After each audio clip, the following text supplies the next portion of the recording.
नुआ विधानसभा नुआ सरकार नुआ बजेट विधानसभा आरंभ हम। आज सर्वदलीय बैठक थिला।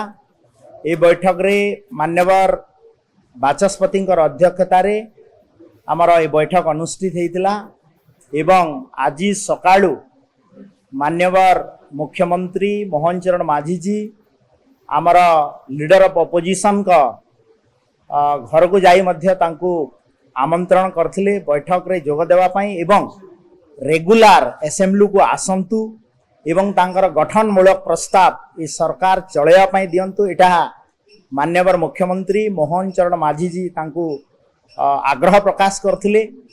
ता सांगरे आमे मान्यवर कांग्रेस दलर विधायक दलर नेता जेहेतु आज बछा ही नाहंती मु पर्सनाली आमर कांग्रेस दलर प्रेसिडेंट शरद पट्टनायक सहित ओवर फोन मध्य कथा होइतिली किंतु तांकर अनुपस्थित रहितिले जेहेतु आसी नाहंती एवं आमर लखन मुंडा सहित भी मु सीपीआईएम रो लीडर ऑनरेबल लीडर तांको सहित भी कथा होइतिली से मध्य आज आसी पारले नाही किंतु मोटामोटी बैठक रे सर्वसम्मति क्रमे निष्पत्ति होईची जे आमर कार्यधारा as per the rules and procedure business of the legislative assembly जो बुक्स अच्छी ता अनुसार चलिबो एवं सुरुखुरे चलिबो। एवं आज आमे जो विरोधी दलर हुईप मान्यवर विधायिका प्रमिला मल्लिक जोग देथिले एवं तांको सहित गोटे बंधुत्वपूर्ण वातावरण मध्य रे एई आलोचना हेछि